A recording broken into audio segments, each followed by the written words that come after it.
ಇದು ಪಿತೃಶಾಪ ಆಗಿ ಯಾವ್ದಕ್ಕೆ ಕನ್ವರ್ಟ್ ಆಗಿದೆ? ಪಿತೃಶಾಪ ಆಗಿ ಇದು ಮದುವೆ ವಿಚಾರಕ್ಕೆ ಕನ್ವರ್ಟ್ ಆಗಿದೆಯಾ? ಮದುವೆಗೆ ದೋಷ ಬರ್ತಾ ಇದೆಯಾ? ಪಿತೃಶಾಪ ಆಗಿ ಏನಾದರೂ ನಿಮಗೆ ಆರೋಗ್ಯದ ಸಮಸ್ಯೆ ಕಾಡ್ತಾ ಇದೆಯಾ?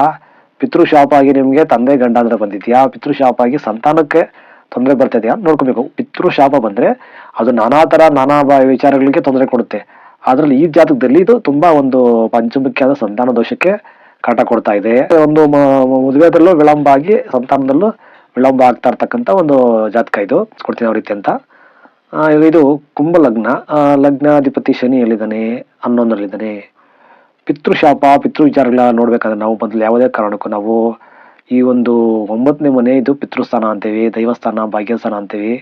ಈ 9ನೇ ನೋಡ್ಬೇಕು, ಮನೆ ನೋಡ್ಬೇಕು. ಮತ್ತೆ ಆ ರವಿ ಪಿತೃ ಕಾರಕ ಆದಂತ ರವಿ ಗ್ರಹ ನೋಡ್ಬೇಕು. ಮತ್ತೆ ಪಂಚಮ ಭಾವ ಸಂತಾನ ದೋಷ ವಿಚಾರಕ್ಕೆ ಬರೋದ್ರಿಂದ ಪಂಚಮ ಭಾವ ನೋಡ್ಬೇಕು. ಆಮೇಲೆ ರಾಹು ಕೇತುಗಳು